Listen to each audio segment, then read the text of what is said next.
کہ جا کر حجر اسود کو چوم لو، قربان جائیے حجر اسود کو جب چومتے ہیں تو چومتے چومتے تصور میں یار غار کی طرف پہنچ جاتے ہیں، پھر یار مزار کی طرف پہنچ جاتے ہیں۔ نبی پاک علیہ السلام کے لب اس حجر اسود پہ لگے تو ہم حجر اسود کو جب چومیں تو یہ تصور مصطفیٰ کا ضرور قائم ہونا چاہیے۔ جبھی تو کسی نے کہا کہ جس جہاں بھی تیرے قرب کے آثار ملے ہیں، معمور تجلی در و دیوار ملے ہیں۔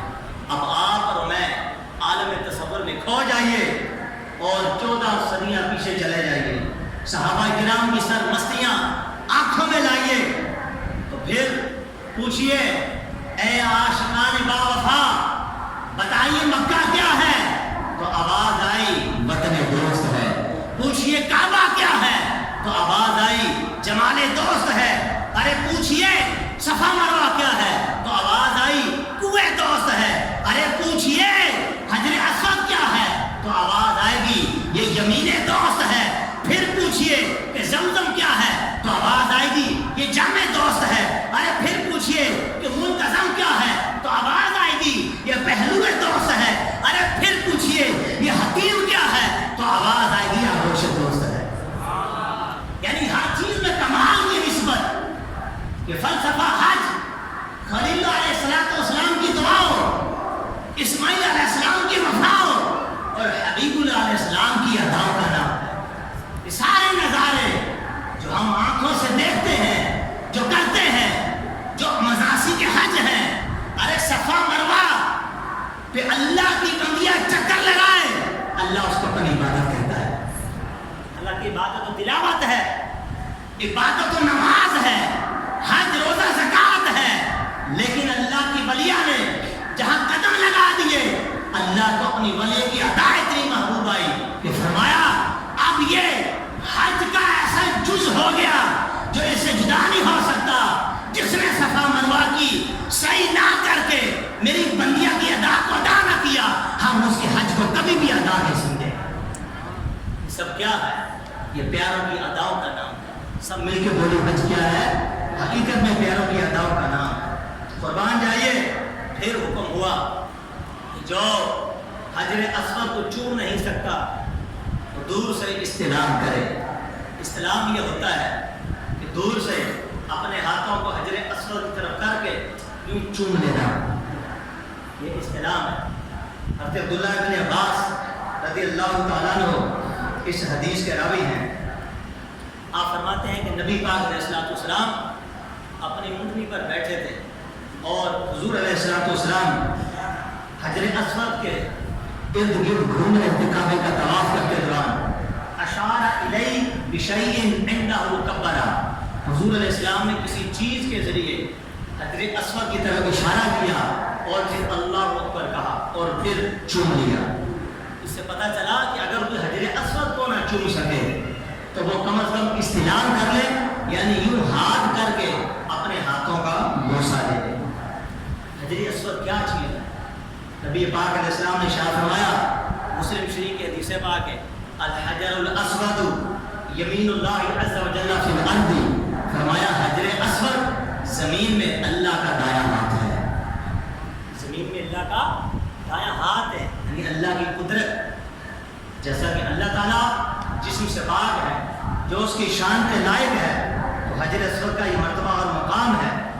حضرت عمر فاروق اعظم رضی اللہ تعالیٰ عنہ کا جب آمنا سامنا حجر اسود کے ساتھ ہوا، کہیں پہ سبحان اللہ، آپ کھڑے ہو گئے، صحابہ بھی منظر کشی کر رہے تھے، وہاں کھڑے ہوئے اور ارشاد فرمایا انک حجر لا تضر ولا تنفع ولولا انی رأیت رسول اللہ صلی اللہ علیہ وسلم قبلک ما قبلتک۔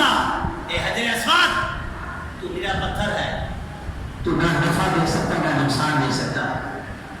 دیکھ میں عمر ہوں، میں بت پرست نہیں ہوں، میں بت شکن ہوں، میں بتوں کو توڑنے کے لیے آیا ہوں، میں بتوں کو چومنے کے لیے نہیں آیا۔ اور آپ ارشاد فرماتے ہیں اب میں تمہیں چوم اس لیے رہا ہوں، اس لیے نہیں چوم رہا کہ تو جنتی پتھر ہے، اس لیے نہیں چوم رہا کہ تو قیمتی جوہر ہے،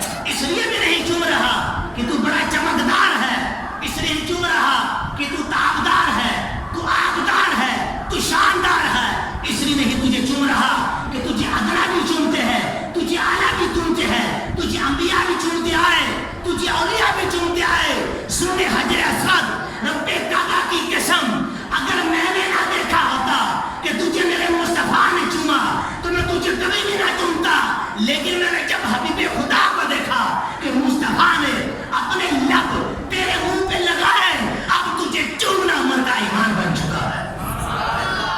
آپ فرماتے ہیں عمر بہادر ہے مگر عشق کے ہاتھوں کمزور ہو گیا، عشق کے ہاتھوں کمزور ہو گیا، کیونکہ تجھے مصطفیٰ کے لب لگے، اب تجھ پر لب لگنا عمر کے یہ مصطفیٰ کے ایمان کی علامت بن گیا۔ قربان جائیے کیا مرتبہ کیا مقام ہے حضرت عمر فاروق اعظم رضی اللہ تعالیٰ عنہ کا۔ تو یہاں سے نفیس نکتہ جو ہمارے علماء نکالتے ہیں، حکم کیا ہوا حدیث پاک میں، حجر اسود کو اگر چوم نہ سکو تو ہاتھوں سے استلام کر لو، استلام کر کے اپنے ہاتھ چومو۔ اور روایتوں میں آتا ہے جس نے استلام کر کے اپنے ہاتھ چومے اسی طرح ہے کہ جیسے حقیقت میں اس نے حجر اسود کو چوما ہے۔